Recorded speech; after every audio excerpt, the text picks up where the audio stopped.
Hi guys, welcome to ಗಂಡ ಹೆಂಡತಿ cooking channel. Tasty ಮೊಸರು ಚಿಕನ್ ಮಾಡೋದು ಹೇಗೆ ನೋಡೋಣ ಬನ್ನಿ. ಮೊದಲಿಗೆ ಅರ್ಧ ಬೌಲ್ ಮೊಸರನ್ನ ತೊಗೋಬೇಕು.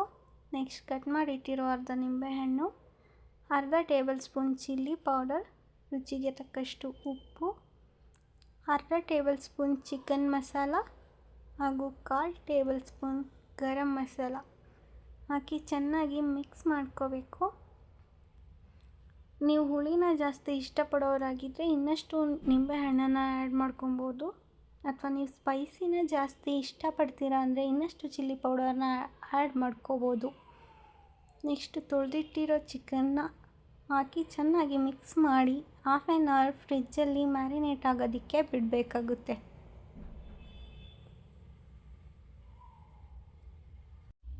ಯಾರೆಲ್ಲ ಕಬಾಬ್ ಲವರ್ಸ್ ಇದ್ದೀರಾ ಅಂಥವರಿಗೆ ಮೊಸರು ಚಿಕನ್ ತುಂಬ ಇಷ್ಟ ಆಗುತ್ತೆ.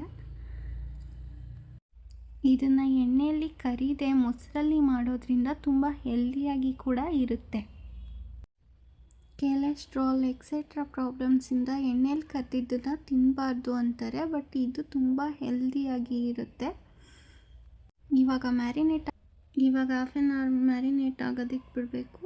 ನೆಕ್ಸ್ಟ್ ಮ್ಯಾರಿನೇಟ್ ಆಗಿದ್ದನ್ನು ಸ್ಟವ್ ಮೇಲೆ ಇಡಬೇಕು. ಹೈ ಫ್ಲೇಮಿಂದ ಬೇಯಿಸಬೇಕು. ಮತ್ತು ಅದರಲ್ಲಿ ನೀರಿನ ಅಂಶ ಕಡಿಮೆ ಆಗ್ತಾ ಮೀಡಿಯಮ್ ಫ್ಲೇಮಲ್ಲಿ ಇಟ್ಕೋಬೇಕು. ನೆಕ್ಸ್ಟು ಅದನ್ನು ಲಾಸ್ಟಲ್ಲಿ ಲೋ ಸಿಮ್ಮಲ್ಲಿಟ್ಟು ಬೇಯಿಸ್ಕೊಬೇಕು. ನೋಡಿದ್ರಲ್ಲ, ಚಿಕನ್ ಚೆನ್ನಾಗಿ ಬೆಂದ ನಂತರ ಸ್ಟವ್ನ ಆಫ್ ಮಾಡಿ ನೆಕ್ಸ್ಟ್ ತವಾ ಫ್ರೈ ಮಾಡ್ಕೋಬೇಕು. ತುಂಬ ಡೀಪ್ ಫ್ರೈ ಮಾಡ್ಕೋಬಾರ್ದು. ಇದೇ ರೀತಿ ಹೆಚ್ಚಿನ ವೀಡಿಯೋಸ್ಗಾಗಿ ಚಾನಲ್ನ ಸಬ್ಸ್ಕ್ರೈಬ್ ಮಾಡಿ, ಸಪೋರ್ಟ್ ಮಾಡಿ, ಪ್ಲೀಸ್ ಸಪೋರ್ಟ್ ಮಾಡಿ. ತವಾ ಫ್ರೈ ಮಾಡೋಣ. ಇವಾಗ ತುಂಬ ಡೀಪ್ ಫ್ರೈ ಮಾಡಬಾರ್ದು, ಜಸ್ಟ್ 2 ಟೈಮ್ಸ್ ಮಾಡಿದ್ರೆ ಸಾಕು. ನೋಡಿದ್ರಲ್ಲ, ಟೇಸ್ಟಿ ಮೊಸರು ಚಿಕನ್ ಟೇಸ್ಟ್ ಮಾಡೋದಕ್ಕೆ ರೆಡಿಯಾಗಿದೆ.